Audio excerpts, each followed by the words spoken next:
以後啲海鮮買翻嚟咧，唔好掛住水煮白灼啦，屋企人咧食都食到厭晒。今日咧同大家分享一個海邊老漁民食咗30年嘅做法，全程咧一滴水都唔使加嘅，幾分鐘就可以輕鬆搞掂啦，仲可以最大程度咁保留咗啲海鮮嘅鮮味同埋營養。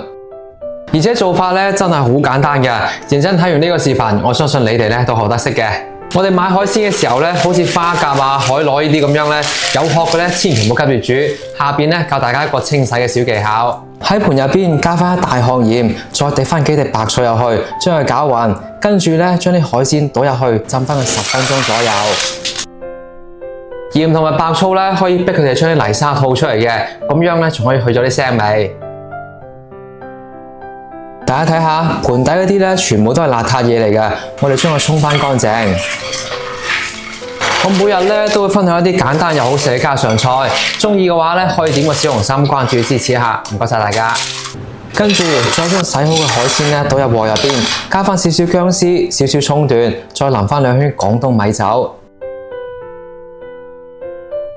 呢個海鮮好食嘅關鍵咧就係呢個5指毛肚鹽焗粉啦，佢啲味道咧調得好嘅，寫身咧好香嘅椰香味，用佢嚟整海鮮啊、鹽焗豬手啊、鹽焗雞咧都係超正㗎。我將佢放喺視頻嘅左下角啦，中意食鹽焗菜嘅一定要去試一試。